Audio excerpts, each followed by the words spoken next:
When we started out to build a Demon, we didn't start out to compete with anyone else in the industry.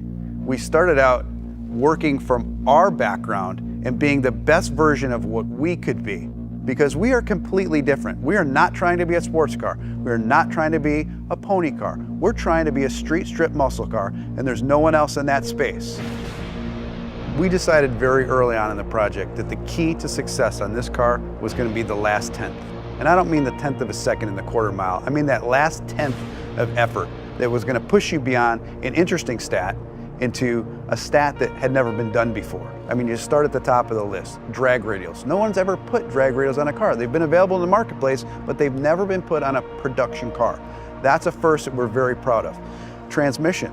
No one has ever put a trans brake in a production car. No one has used the air conditioning system to cool the intercoolers.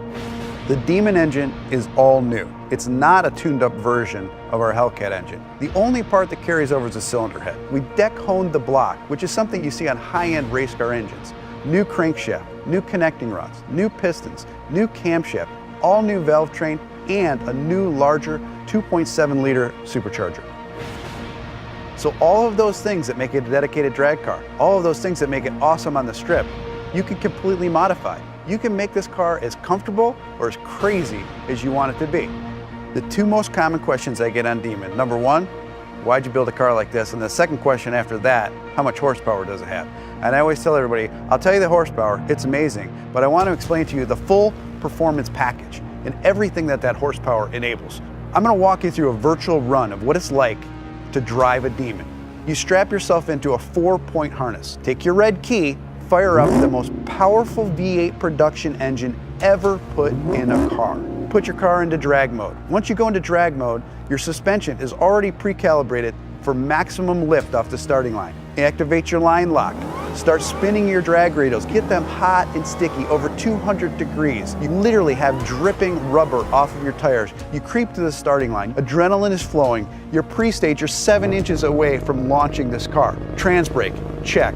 Torque reserve, check. Yellow, yellow, yellow, green, launch. You leave the starting line at 1.8 Gs, harder than any car has ever accelerated off the starting line.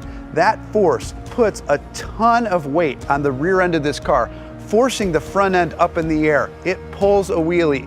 First gear, second gear, 0 to 30 in 1 second. Third gear, you're now at 60 miles an hour in 2.3 seconds. Fourth gear, 5.1 seconds, you're doing 100 miles an hour. Now things are starting to settle in. You're really getting into this time warp and things are happening so fast. You're getting close to the end of the track. You're now doing 140 miles an hour as you cross the finish line in 9.65 seconds.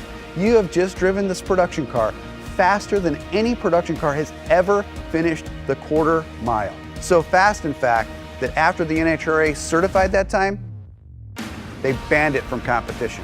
And it took 840 horsepower and 770 pound-feet of torque to do that. Being banned from the NHRA with this car at first sounds like a negative, but reality is it's really huge street credibility for this car. Even the National Hot Rod Association says you've pushed too far, you've done too much, you've broken a record that's not supposed to be broken in a production car. To me, that letter's a badge of honor.